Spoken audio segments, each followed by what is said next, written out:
நீங்க யாரு? கேமரா ரூபாய் நான் தள்ளி விட நீங்க யாரு? போட்டுட்டு நீங்க என்ன வேணா நடிங்க. இது உங்களுக்கு ரைட்ஸ் இல்ல. நான் ஆக்டிவா தள்ளி விடலாமா? நண்பர்கள் அனைவருக்கும் வணக்கம். இப்ப லைவ்ல நடந்து முடிஞ்ச ஒரு விஷயத்தை பத்தி தான் இந்த வீடியோல நம்ம டிஸ்கஸ் பண்ண போறோம். அது என்னன்னு பாத்தீங்கன்னா, திவாகர் என்ன பண்றாருன்னா ஷர்ட்டை கழட்டிட்டு வெறும் உடம்போட நடிக்க போறன்ற மாதிரி கேமரா முன்னாடி நடிச்சிட்டு இருக்காரு.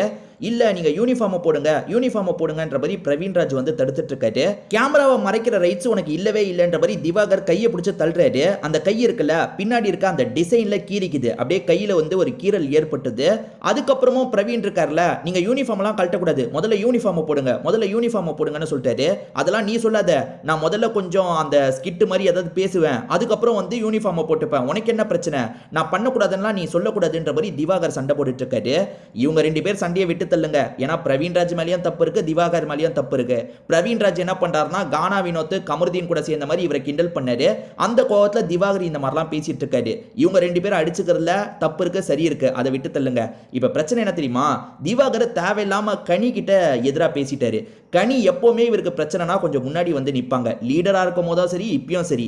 அதாவது அவங்க தலையா இருக்கும் போது பிரச்சனை வரும்போது கமருதீனை கஷ்டப்பட்டு கண்ட்ரோல் பண்ணாங்க. கமருதீன் கம்முன்றுங்க அண்ணா நீங்க கொஞ்சம் பொறுமையா போங்கன்ற மாதிரி திவாகருக்கு சப்போர்ட்டிவா தான் பேசுவாங்க.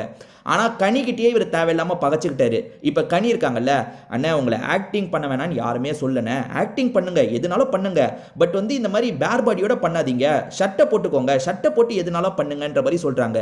இது வந்து ஒரு நல்ல அட்வைஸ், என்ன கேட்டா ரொம்ப நல்ல அட்வைஸ். என்னன்னா, நீங்க நடிக்கணும்னா நடிங்க, யார் உங்களை தடுக்க போறா, எல்லாம் பண்ணுங்க, எல்லா கேமராலையும் போய் பண்ணணும்னா பண்ணுங்க, ஆனா ஷர்ட்டை போட்டுட்டு பண்ணுங்க. இப்ப எல்லாரும் அங்கேயும் இங்கேயும் போயிட்டு இருக்காங்க, இப்படி பார்ப்பாங்கல்ல அப்படின்ற மாதிரி நல்ல அட்வைஸ் தான் சொன்னாங்க.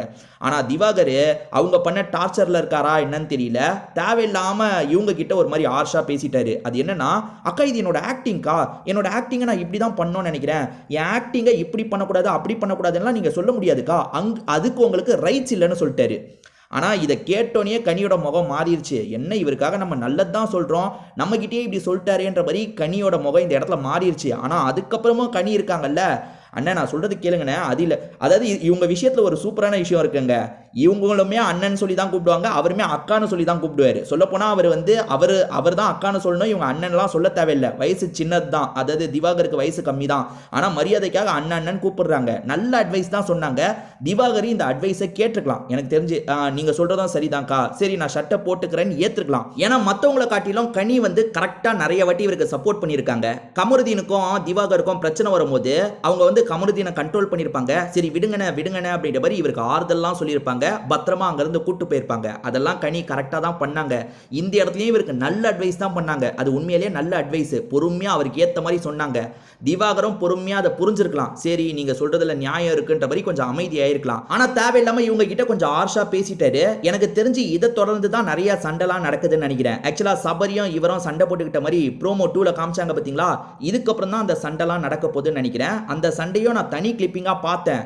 ஆனால் அது முன்னாடி நடந்ததா இது முன்னாடி நடந்ததா தெரியல. எனக்கு தெரிஞ்சு இது முடிஞ்சு உள்ள போனதுக்கு அப்புறம் தான் சபரி எஃப்ஜே எல்லாம் பேசுற மாதிரி சண்டை வந்திருக்கும்னு நினைக்கிறேன். ஆனால் அந்த சண்டையை பொறுத்த வரைக்கும் எஃப்ஜே நிறைய வார்த்தையை விட்டாங்க, உண்மையிலேயே நிறைய வார்த்தையை விட்டான். எஃப்ஜே ஒரு விஷயத்தை சொல்லலாமா, ஆனால் திவாகர் சொல்லக்கூடாதான். திவாகர் என்ன தெரியுமா சொல்லிட்டாரு, ஆதிரையும் நீயும் போனீங்கல்ல, போய் அடிக்கடி ஒன்னா இருந்தீங்கல்ல, அது ஒன்றும் பிரச்சனை இல்லையான்ற மாதிரி கேட்டுட்டாரு. அதுல எஃப்ஜே செம்மையா ட்ரிகர் ஆயிட்டான். ஏன்னா எஃப்ஜே என்ன தெரியுமா சொல்றான், நீங்க பொண்ணுங்க கிட்ட எல்லாம் இப்படி பண்றது சரியில்லைன்ற மாதிரி சொன்னான். நான் பண்றது சரியில்லைனா நீ பண்றது சரியான்ற மாதிரி எஃப்ஜே பண்ணதை பத்திலாம் இவர் போட்டு உடச்சிட்டாரு. செம்மையா எஃப்ஜே ட்ரிகர் ஆயிட்டான். ட்ரிகர் ஆகி பயங்கரமா பேசினா. ஸோ இதுக்கப்புறம் தான் அந்த சண்டை நடக்க போகுதுன்னு நினைக்கிறேன். நான் அதை தனி வீடியோவா தான் பார்த்தேன், லைவ்ல தொடர்ச்சியா பார்க்கல, தனி வீடியோவா பார்த்தேன். ஸோ அதுல என்ன நடந்தது அப்படின்றத பத்தி நம்ம இன்னொரு ஒரு வீடியோல பார்ப்போம். இதை பத்தி நீங்க என்ன நினைக்கிறீங்க அப்படின்றத கமெண்ட்ல ஷேர் பண்ணிக்கோங்க.